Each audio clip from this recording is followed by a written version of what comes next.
बिस्मिल्लाहिर्रहमानिर्रहीम। बोलते कालम के साथ मैं आमिर रज़ा खान। और कुदरत जब आपकी मदद कर रही हो तो दुश्मन के दिल में आपका खौफ पैदा कर देती है और इस खौफ के नतीजे में दुश्मन आपस में झगड़ा करने लगते हैं।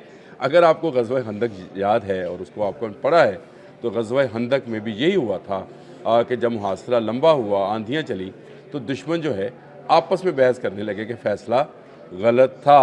बहन ऐसे ही एक नया मार्का जो कि अमेरिका और इजराइल ने मिलकर छिड़ा था ईरान के ख़िलाफ़, और समझा ये जा रहा था कि 2-3 रोज़ में चंद मिसाइल गिरेंगे और ईरान जो है घुटनों के बल आकर तमाम शराइत तस्लीम करेगा। अब ये दोनों मुल्क एक दूसरे पर इल्ज़ाम लगा रहे हैं। जी हाँ, फूट पड़ गई है और दुश्मन की फ़ौजों के अंदर। इस फूट का नतीजा आप समझते हैं कि क्या होगा। डोनाल्ड ट्रंप की सियासत तो ख़त्म होने के करीब है।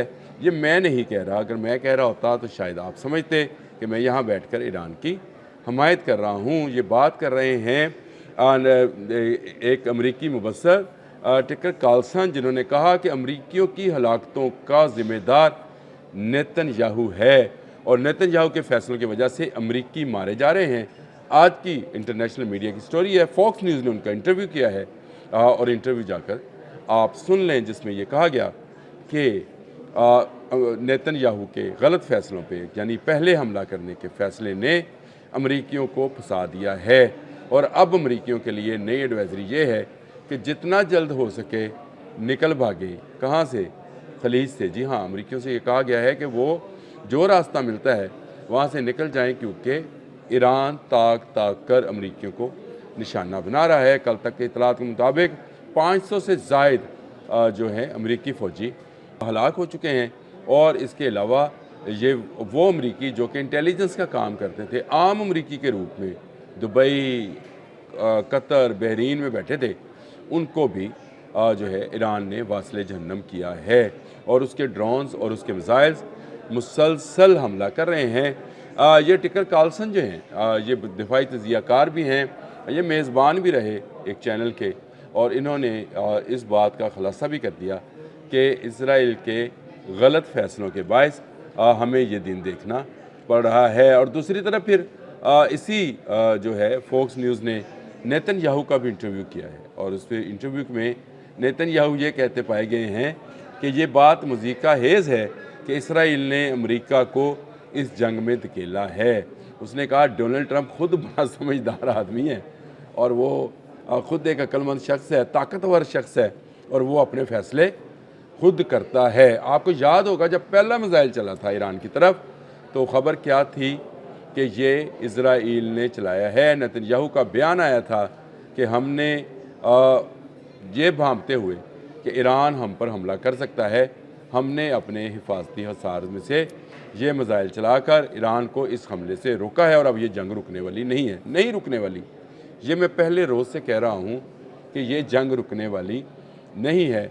ऐसे ताक का निशाने ईरानी लगा रहे हैं जिसका तसव्वुर भी इनको नहीं था। यानी दुबई की जिस बिल्डिंग के जिस फ्लोर पर जाकर शायद 313 लगा शायद 316 लगा, सॉरी शायद 316 लगा, वो फ्लोर CIA के कंट्रोल रूम के तौर पर काम कर रहा था। इंटेलिजेंस रिपोर्ट ऐसी थी कि वो किया। वजारत दिफा इसराइल में जो जिस बिल्डिंग पर लगा उस बिल्डिंग के कॉन्फ्रेंस रूम पर जाकर मिसाइल लगा।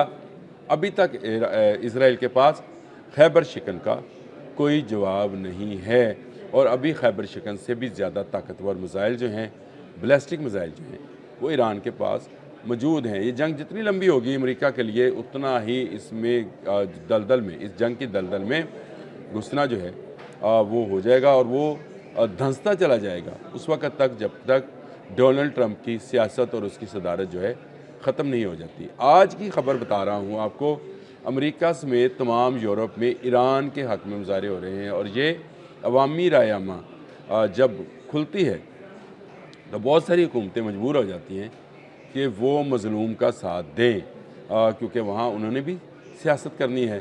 तो इस सियासत को करने के लिए वो ये करते हैं कि फिर मज़लूम का साथ देना शुरू करते हैं। ईरान को मदद आएगी और ऐसी मदद आएगी और ऐसी गैबी मदद आएगी कि दुनिया हैरान रह जाएगी। मैंने आपको इसकी एक मिसाल ग़ज़वा खंदक से दे दी। अभी भी मुहासरा किए बैठे हैं इसराइल और अमेरिका اور آپس میں اب ان کی کھیپ کھیپ شروع ہو گئی ہے، اور اس کی بنیادی وجہ یہ ہے کہ ایران نے ایسا بھرپور جواب دیا جس کی ان کو توقع نہیں تھی۔ اچھا، یہ بی بی سی کے ایک نامہ نگار ہیں، ان کی بھی ایک خبر ہے ڈینیل بش کی، انہوں نے کہا کہ ایران پر امریکی حملے کو 3 دن ہو گئے، تاہم صدر ڈونلڈ ٹرمپ کے جنگی مقاصد اور ملک کے مستقبل کا ان کے لیے کوئی ویژن جو ہے واضح نہیں ہے، مبہم ہے ویژن۔ یہ میں آپ سے کہہ رہا تھا کہ ان کے اندر سے اب باتیں جو ہیں، یہ اب برٹش میڈیا اس کی ایک خبر ہے جو میں آپ کے سامنے پیش کر رہا ہوں، اس سے پہلے میں فوکس کی خبر پیش کی تھی، اور یہ بھی وہ کہہ رہے ہیں کہ یہ جو جنگ ہے یہ اس کا دائرہ کار کتنا وسیع ہوگا اس کو کوئی نہیں جانتا۔ جی ڈی وینس پہلے ہی کہہ چکے ہیں کہ ہم لمبی جنگ نہیں کرنا چاہتے ہیں، لمبی جنگ ہو گئی تو امریکہ ویتنام کی طرح اور افغانستان کی طرح یہاں سے دم دبا کر بھاگے گا۔ سپر پاور اپنی جگہ، لیکن کسی قوم کے جذبے اور کسی قوم کی خود ارادیت کو یوں شکست نہیں دی جا سکتی جیسے اسلحے کے زور پر اور گن پوائنٹ پر یہ دینا چاہتے ہیں۔ اس طرح سے جو ایران جو ہے اس نے ہزاروں سالہ تاریخ میں کبھی کسی کے سامنے سرنگوں نہیں کیا ہے اور اب بھی نہیں کریں گے۔ علی لاریجانی کا کل کا بیان کہ امریکہ کی قبر، یعنی امریکہ کی قبر کھودنے سے مراد یہ ہے کہ امریکی غرور کی قبر جو ہے وہ کھودی جائے گی گلف میں، اور اس میں ان کو دفن کر دیا جائے گا۔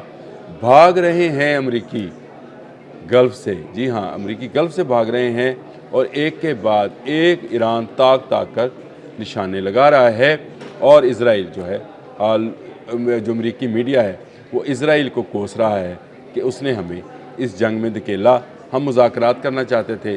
اب وہاں پر جب مظاہرے شروع ہوں گے، جب امریکہ کے اندر تابوت میں بند یہ لاشیں جائیں گی، یہ 3 جہازوں کی خبر جب گئی ہے تو پہلے ہی سکتہ طاری ہے کہ ایسے زبردست 3 جہاز تو نہیں تھے، ویسے وزارت دفاع کویت نے کئی جہاز کوڈ کیے تھے، 3 نہیں کہے تھے، کئی جہاز کوڈ کیے تھے، اور یہ بھی سمجھا جائے کہ یہ بھی تو ایک غیبی مدد ہی تھی کہ اپنے ہی رڈارز نے جو ہے وہ جہاز گرا لیا۔